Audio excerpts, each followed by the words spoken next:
Barrister Arman বলেছেন, দাঁড়িপাল্লায় আস্থা রাখলে তিনি ভূমিকম্পে এমন ব্যবস্থা করবেন যাতে করে মানুষের জানমাল রক্ষা পায়। আমরা ওয়াদা করছি, যদি আপনারা দাঁড়িপাল্লার উপর আস্থা রাখেন তাহলে ভূমিকম্পের ব্যাপারে আমরা এমন ব্যবস্থা নেব যেন কোনো জানমালের ক্ষয়ক্ষতি না হয় ইনশাআল্লাহ। মানে তিনি মানুষের জানমাল রক্ষা করবেন। আরে ভাই, তুরস্কের 43,000 মুসলিম মল্ল ভূমিকম্পে, মিয়ানমারে 7টা মসজিদ, আল্লাহর ঘর মসজিদ রক্ষা পেল না, 700 মুসলিম মল্ল, আফগানিস্তানের পাক্কা মুসলিম মল্ল 2000, আপনি সেখানে মানুষের জানমাল রক্ষা করবেন বাংলাদেশে? কোরআনে না বলেছে এটা নাকি মানুষের পাপের কারণে হয়, এই আযাব ও গজব নাকি আল্লাহর পক্ষ থেকে আসে? আল্লাহর পক্ষ থেকে আসা একটা আযাব ও গজব আপনি রুখে দিবেন? আপনি আটকাতে পারবেন? কি ক্ষমতা আছে ভাই? ইসলাম নিয়ে রাজনীতি করেন, আপনাদের কথাবার্তার কোনো ঠিক ঠিকানা আছে? কি বলছেন আপনারা? মানুষগুলোকে কিভাবে বোকা বানাচ্ছেন?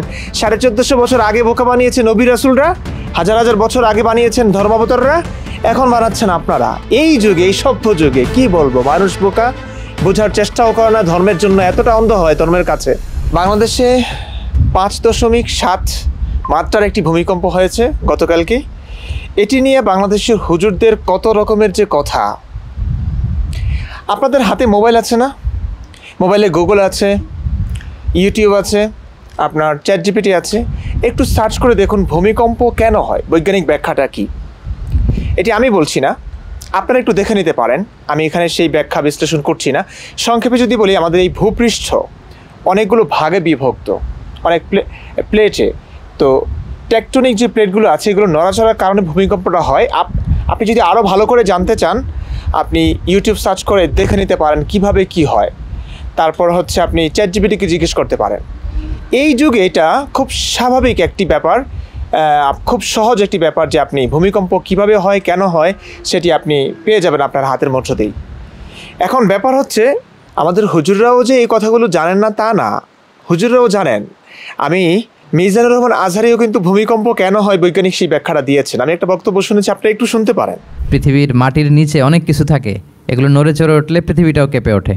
নানা কারণে ভূকম্পনটা হয়। পৃথিবীর ভেতরে অনেকগুলো শিলার স্তর আছে। আমরা যেরকম মাটি দেখি, পুরো পৃথিবীটা জুড়েই কিন্তু এরকম মাটি নয়, অনেক শিলা আছে, রূপান্তরিত শিলা, পাললিক শিলা, আগ্নেয়গিরির শিলা। এই শিলাগুলোর মধ্যে ডিসপ্লেস হলে পৃথিবী কেঁপে ওঠে। আবার পৃথিবীর ভেতরে আগুন আছে, গ্যাস আছে, এই গ্যাসগুলো যখন মুভ করে তখন পৃথিবীর উপরে কেঁপে ওঠে। একটাকে হাইপোসেন্টার বলে, আরেকটাকে ইপোসেন্টার বলে। হাইপোসেন্টার মানে পৃথিবীর ভেতরের অংশটাকে বলে হাইপোসেন্টার, আর ভূপৃষ্ঠের এটাকে বলে ইপোসেন্টার। ওই হাইপোসেন্টারে যদি কোনো ঝড় হয়, উপরে এই প্রকম্পিত হয়, এটাকে আমরা ভূকম্পন বা ভূমিকম্প হিসেবে দেখি। এখন ব্যাপার হচ্ছে, দেখুন, যহারাল ফাসাদু ফিল বাররি ওয়াল বাহরি বিমা কাসাবাত আইদিন নাস লিইউযিকুহুম বা'দাল্লাযী আমিলু লাআল্লাহুম ইয়ারজিউন। মানে জলে স্থলে যত বিপর্যয় আছে, যে ফাসাদ আছে, বিপর্যয় আছে, সেগুলো তোমাদের হাতের কামাই, মানে আমাদের মানুষের কৃতকর্মের কারণেই হয়, পাপের কারণেই হয়। কেন এটা কেন দেন আল্লাহ তাআলা? লিইউযিকুহুম বা'দাল্লাযী আমিলু লাআল্লাহুম ইয়ারজিউন, যার ফলে আল্লাহ তাদের কতিপয় কৃতকর্মের স্বাদ তাদেরকে আস্বাদন করান যাতে তারা ফিরে আসে। মানে আমরা যাতে করে ফিরে আসি পাপ থেকে, পাপের কাজ থেকে, সেই জন্য আল্লাহ তাআলা আমাদের কৃতকর্মের কারণে কিছু শাস্তি দিয়ে থাকেন পৃথিবীতে। তো যত বিপর্যয় আছে, ভূমিকম্প একটা বিপর্যয়, সেই বিপর্যয়টা আসলে আসে আমাদের পাপের কারণে, আমাদেরকে সতর্ক করবার জন্য, আমরা যেন পাপের কাজ ছেড়ে পুণ্যের পথে ফিরে আসি। এটাই হচ্ছে কথা। হ্যাঁ, আচ্ছা, এটাই যদি হয় তাহলে বৈজ্ঞানিক ব্যাখ্যার সঙ্গে কি সাংঘর্ষিক হচ্ছে না? মানে একটি প্রাকৃতিক দুর্যোগের কারণে, প্রাকৃতিক ভারসাম্যহীনতার কারণে, কিংবা প্রাকৃতিক একটি কারণে এই ভূমিকম্প হচ্ছে, শত সহস্র বছর আগের মানুষের পক্ষে এটি জানা সম্ভব ছিল না। তারা শুধু জানতো যে মাটি কেঁপে উঠছে, কে কাঁপাচ্ছে, কার আদেশে প্রকম্পিত হচ্ছে, তারা কিছুই বুঝতো না। তারা ভাবত যে ওই যে আকাশে একজন আছে, তার এই কাজ, এটা কেন করছেন তিনি। তারা খুব ভয় পেয়ে যেতেন যে এখন তো বাড়িঘর নড়াচড়া করছে, আমরা ধ্বংস হয়ে যাব। তখন তারা পাপের কাজগুলোকে স্মরণ করতেন যে আমাদের পাপের কারণে হয়তো এমনটা হচ্ছে। নবী রাসূলরা, ধর্মাবতাররা মানুষগুলোকে এই কথাগুলো বলে, এই ভয় ভীতি দেখিয়ে মানুষগুলোকে কন্ট্রোল করেছেন। সেটা ঠিক আছে, তারাও ব্যাখ্যা বিশ্লেষণ জানতেন না ভূমিকম্প কেন হয়। আমাদের নবীও কিন্তু সেই ভয়টাই পেয়েছেন এবং সেই কথাগুলি কিন্তু কোরআনে এসেছে। সূরা মুলকের 16 নং আয়াত, আমিনতুম মান ফিস সামাই আই ইয়াখসিফা বিকুমুল আরদ ফাইদা হিয়া তামুর, যিনি আসমানে আছেন তিনি তোমাদের সহ জমিন ধসিয়ে দেওয়া থেকে কি তোমরা নিরাপদ হয়ে গেছো, অতঃপর আকস্মিকভাবে তা থরথর করে কাঁপতে থাকবে। তার মানে আমাদের নবীও ভয় পেয়েছেন। হ্যাঁ, ভয় পেতেন যে কেন থরথর করে মাটিগুলো কাঁপে, আরবে ভূমিকম্প হতো। তো এগুলোর ব্যাখ্যা বিশ্লেষণ তিনি জানতেন না, মানুষকে ভয় দেখিয়েছেন, তিনি নিজে হয়তো ভয় পেয়েছেন কিংবা নিজে বুঝতে পেরেছেন একটা প্রাকৃতিক দুর্যোগ, প্রাকৃতিক ব্যাপারের কারণে হয়। কিন্তু এই কথাগুলো বলে সাধারণ মানুষকে, সহজ সরল মনা মানুষগুলোকে তিনি মানে এভাবে ব্যাখ্যা বিশ্লেষণ করে ধোকাটা দিয়েছেন কিংবা ভয় দেখিয়েছেন। সেম কাজটাই আমাদের হুজুররা করছেন। এগুলো স্ববিরোধী কথাবার্তা। আমার বক্তব্য হচ্ছে এগুলো স্ববিরোধী কথা ছাড়া কিছুই না। আফগানিস্তান এই পৃথিবীর সবচেয়ে পবিত্র দেশ, যেখানে ইসলামী হুকুমত কায়েম আছে। সেই দেশে ভূমিকম্পে কিছুদিন আগে 2000-এর বেশি মানুষ মারা গেছে আফগানিস্তানে। এখন আপনি সেখানের কথা কি বলবেন? তুরস্কের কথা যদি বলি, তুরস্কে 43,000-এরও বেশি মানুষ মারা গেছে ভূমিকম্পে। মসজিদে নামাজরত মুসল্লি মারা যাচ্ছে, মসজিদ ধসে পড়ে, হাতে তাসবিহ পাঠ করছেন, এমন অবস্থায় ভূমিধসে সে মারা যাচ্ছে, রক্তাক্ত অবস্থা। নিষ্পাপ শিশু যার কোনো পাপ নাই, সে মারা যাচ্ছে ভূমিকম্পের কারণে। সেটাকে আপনারা কি বলবেন? আল্লাহ করছেন এটা? আল্লাহ পাপের কারণে করছেন? খটকা কি লাগে না? মিয়ানমারে 700 মুসলিম মারা গেছে ভূমিকম্পে। এখানে হয়তো বলবেন যে মুসলিমদের পাপ আছে, মুসলিম মানেই তো একদম নিষ্পাপ না। ঠিক আছে, তারা মরতেই পারে, তাদের পাপের সাজা হিসেবে ভোগান্তিতে ভোগেছে। যদি এই কথাটা আসলে কোরআনের বিরোধী হয়ে যায়, লিউযীকুহুম বা'দাল্লাযী আমিলু লাআল্লাহুম ইয়ারজিউন, যাতে করে তারা ফিরে আসে। তার মানে হচ্ছে যন্ত্রণা দিবে, আযাব দিবে, ফিরে আসবার জন্য পাপের কাছ থেকে। তো পাপের কাছ থেকে ফিরবার জন্য যদি এই প্রাকৃতিক দুর্যোগ দিয়ে থাকেন আল্লাহ তাআলা, তাহলে সেই মানুষটাকে তো বেঁচে থাকতে হবে। বেঁচে না থাকলে সে কিভাবে ফিরে আসবে পাপ থেকে পুণ্যের পথে? বুঝছেন এই ব্যাপারটা? আচ্ছা, মানুষের ক্ষেত্রে না হয় বলা যায় যে মানুষটা পাপী, মুসলিম হলেও তার উপর আল্লাহ তাআলা আযাব দিয়েছেন ভূমিকম্পের মাধ্যমে, পাপের সাজা পেয়েছে সে পৃথিবীতে, মেনেই নিলাম। কিন্তু মিয়ানমারে 7টা মসজিদ, আল্লাহর ঘর মসজিদ, মসজিদের তো কোনো দোষ নাই। আল্লাহ যদি ভূমিকম্প দেন, সেই ভূমিকম্পের হাত থেকে কি মসজিদগুলো বাঁচাতে পারতেন না তিনি? কই, মসজিদগুলো তো বেঁচে থাকলো না। 7টা মসজিদ ধসে পড়েছে, ধ্বংসাবশেষে পরিণত হয়েছে এই মিয়ানমারের ভূমিকম্পর কারণে। কি বলবেন এই ক্ষেত্রে আপনি? দেখুন, বাংলাদেশের অবস্থা বিগত 16-15 বছর ধরে ফ্যাসিস্ট সরকার নাকি দেশ পরিচালনা করেছে। তখন আযাব ও গজব দিতেই পারতেন, কিন্তু তখন এমন ভূমিকম্প হয় নাই। এখন ফ্যাসিস্ট সরকার, মুমিনদের ভাষায়, আমাদের ভাষায় ফ্যাসিস্ট সরকার চলে গেছে, নাস্তিক সরকার চলে গেছে। হ্যাঁ, এখন সরকার তো ভালো। তো এখন তো হুজুরদের জয় জয়কার, মসজিদে মসজিদে, মাদ্রাসায় মাদ্রাসায় মাহফিল, মানে আল্লাহ নবীর কথা ছাড়া কিছুই নাই বাংলাদেশে। মেয়েরা পোশাক পরলে মেয়েদের ওপর হামলে পড়া হচ্ছে, কত কি হচ্ছে, মানে পুরো হুজুরদের হাতে, সাদা সাদা পোশাকের হুজুরদের হাতেই দেশটা বলা চলে। সেই দেশের অবস্থা যখন এত পবিত্র হয়ে গেল, এই দেশে এখন এত মাত্রার ভূমিকম্প, জটিল ভূমিকম্প কেন হয়েছে? কেন, কি বলবেন? এই পর্যন্ত 10 জন মারা গেছে শুনেছি, নিহত হয়েছে। এর মধ্যে বংশালে যে বিল্ডিংয়ের রেলিং পরে মারা গেছে 3 জন। 3 জনের মধ্যে একজন হুজুর দেখেছি আমি, মাথায় টুপি পাঞ্জাবি পরা একজন হুজুর মারা গেছেন। মানে ভূমিকম্প হলে কেউ কি বাঁচতে পারে? মানে আল্লাহ কি সেখানকার মধ্য থেকে কে পুণ্যবান, কে মুমিন মুসলিম আর কে কাফের, সেগুলোকে বাছাই বাছাই করে আল্লাহ তাআলা বাঁচান, নাকি সবাই গণহারেই মরে? গণহারেই যদি মরে, তাহলে তো বৈজ্ঞানিক ব্যাখ্যার সঙ্গেই ব্যাপারটা সামঞ্জস্যপূর্ণ হয়। এটা আসলে আল্লাহর পক্ষ থেকে না, কিছু না, প্রাকৃতিক দুর্যোগের কারণে কিংবা কোনো একটা কারণে হচ্ছে, যেটা আমাদের কাছে স্পষ্ট, এই যুগে স্পষ্ট।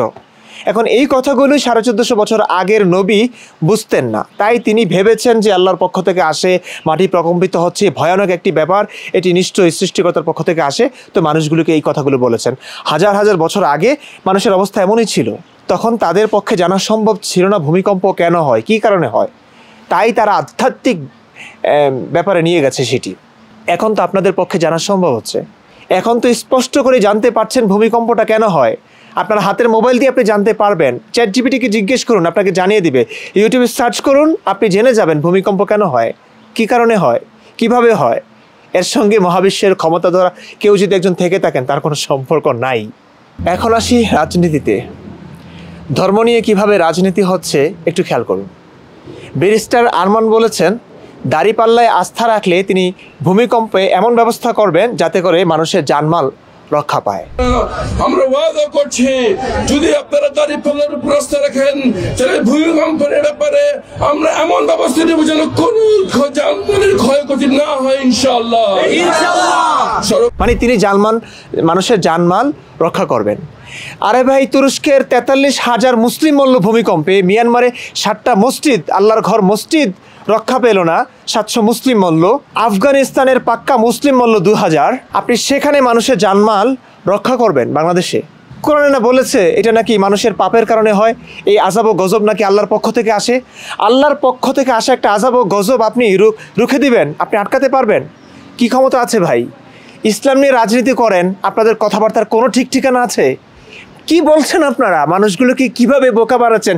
1450 বছর আগে বোকা বানিয়েছে নবী রাসূলরা, হাজার হাজার বছর আগে বানিয়েছেন ধর্মাবতাররা, এখন বানাচ্ছেন আপনারা এই যুগে, এই সভ্য যুগে। কি বলবো, মানুষ বোকা, বোঝার চেষ্টাও করে না, ধর্মের জন্য এতটা অন্ধ হয় ধর্মের কাছে। কি বলবো এখন? এখানে আমাকে গালি দিবে, কথাগুলো অযৌক্তিক নাকি? কোন দিক দিয়ে অযৌক্তিক কথাগুলো? তারপরে নানান জায়গায় দেখলাম যে ভূমিকম্প হচ্ছে, সব কিছু নড়ে উঠছে, কেঁপে উঠছে, মানুষ লা ইলাহা ইল্লাল্লাহ বলছে। क्वालिफायर ভারত বর্ধের দিনে লা ইলাহা ইল্লাল্লাহু মুহাম্মাদুর রাসূলুল্লাহ, লা ইলাহা ইল্লাল্লাহু মুহাম্মাদুর রাসূলুল্লাহ, লা ইলাহা ইল্লাল্লাহ। লাইভ প্রোগ্রাম হচ্ছে, সেখানে হুজুররা আছেন, কথা বলছেন, সেখানে দেখলাম যে প্রকম্পিত হওয়ার কারণে ভয়ে লা ইলাহা ইল্লা আনতা সুবহানাকা ইন্নী কুনতু মিনাজ জালিমিন। তারা সালাতের গুরুত্ব দিচ্ছেন না, নামাজ ছেড়ে দিয়েছেন। তাদেরকে নবী মুহাম্মদ সাল্লাল্লাহু আলাইহি সাল্লাম ইন্না লিল্লাহি ওয়া ইন্না ইলাইহি রাজিউন, লা ইলাহা ইল্লা আনতা সুবহানাকা ইন্নী কুনতু মিনাজ জালিমিন, লা ইলাহা ইল্লা। এই যে এগুলো পড়া হচ্ছে, ঠিক আছে, ওনারা ভীত, ওনারা ভাবছেন যে আল্লাহর পক্ষ থেকে যেহেতু আযাব গজব আসছে, আল্লাহর নাম নিলে রক্ষা পাবে। কিন্তু আসলে কি লা ইলাহা ইল্লাল্লাহ বলার কারণে রক্ষা পেয়েছে? হ্যাঁ, আসলে কি পাওয়া যায়?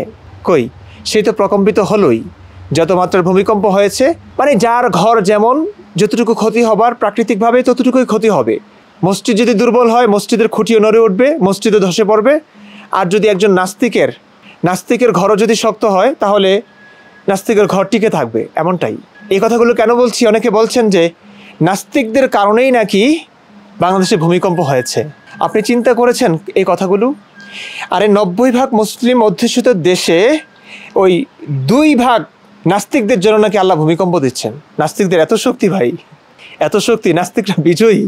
আপনারা 90% মুসলিমরা এই ভূমিকম্প, আল্লাহর পক্ষ থেকে ভূমিকম্প আশাটাকে মানে রুখতে পারলেন না। ওই 2% নাস্তিকের জন্য ভূমিকম্প হচ্ছে। তো নাস্তিকের জন্য হলে তো নাস্তিক মরার কথা, সেখানে আপনাদের হুজুররা মরছে কেন? কেন মুসলিমরা মরছে কেন? প্রাকৃতিক দুর্যোগ কাউকে ছাড়ে না ভাই।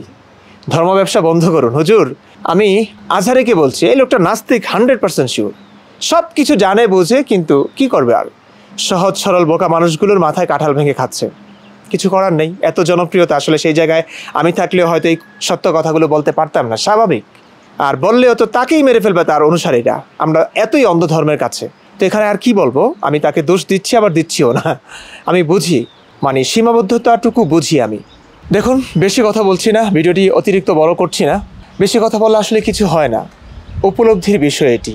হাজার হাজার বছর আগে প্রাকৃতিক এই দুর্যোগগুলোর ব্যাখ্যা বিশ্লেষণ কেউ জানতো না, তাই তারা মনে করতেন স্রষ্টা বা সৃষ্টিকর্তার পক্ষ থেকে আসা এগুলো আযাব ও গজব। সেই কথাই তারা বলে গেছেন, কিংবা যারা বুঝেও বলেছেন তারা হয়তো ধোঁকা দিয়েছেন আমাদের বাংলাদেশের কিছু প্রগতিশীল আলেমদের মতো। সেটা নিয়ে আমার কোনো অভিযোগ নাই, অনুযোগ নাই। কিন্তু ব্যাপারটা দেখা দিয়েছে, দেখুন, আজকে যদি কোনো নাস্তিক মরে, কোনো নাস্তিকের ঘর যদি ধসে যায়, তাহলে মুমিন ভাইরা কিন্তু বলবে যে হ্যাঁ আল্লাহ ছাড় দেন, ছেড়ে দেন না, মানে এটা আল্লাহর গজব বানিয়ে ছাড়বে।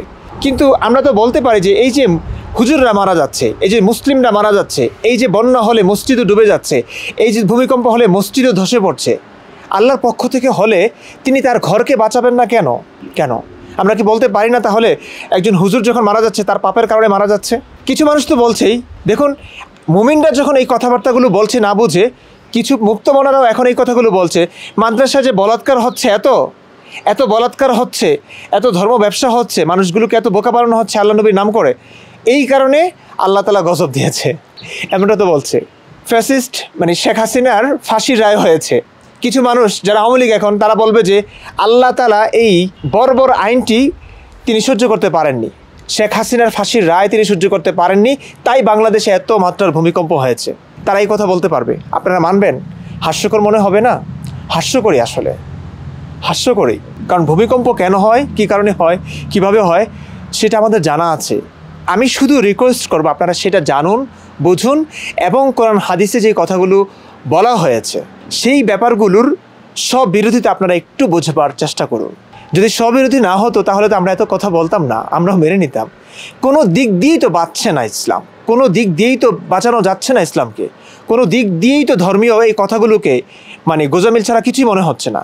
কোনো দিক দিয়ে ব্যাখ্যা বিশ্লেষণ করে ধর্মকে সত্য মানা যাচ্ছে না। কি করব ভাই? একটু উপলব্ধি করবার চেষ্টা করুন, একটু বোঝার চেষ্টা করুন। আপনাদেরকে বোকা বানানো হচ্ছে, বোকা বনছেন আপনারা। সবাই বিজ্ঞানের কাছেই ফিরে যান, কেন কিভাবে হয় এবং প্রোটেকশনের জন্য কি কি পদক্ষেপ নেওয়া উচিত সরকারকে, সেই পদক্ষেপ নিতে আপনারা আন্দোলন জানাতে পারেন, দাবি জানাতে পারেন। এই কাজগুলো যথোপযুক্ত হবে। ওই হুজুরদের উপর ভরসা বন্ধ করুন ভাই। হুজুররাও মরছে, মসজিদে ধসে পড়ছে, মসজিদে ডুবে যাচ্ছে বন্যাতে। আল্লাহর পক্ষ থেকে আমি জানি অনুভূতি আছে আপনাদের, কিন্তু এটা একটু সজাগ হন, একটু সতর্ক হন, একটু মাথা দিয়ে ভাবার চেষ্টা করুন ভাই। হুজুরদের কথা বিশ্বাস করবেন না। হুজুর এগুলো বলে তাদের পকেট ভারী করছেন, আপনাদের পকেটের টাকা তাদের পকেটে নিচ্ছেন, তারা সুন্দর একটা জীবন পাচ্ছেন, এছাড়া কোনো উপকার হচ্ছে না। হুজুরদের উপকার হচ্ছে আপনাদের এই বোকামির কারণে, আপনাদের উপকার হচ্ছে না। দেশের মানুষের উপকার হবে না, মানুষ বাঁচবে না। বিজ্ঞানী ফিরে আসুন, একটু যুক্তি দিয়ে বোঝার চেষ্টা করুন না। ভালো থাকুন, সুস্থ থাকুন।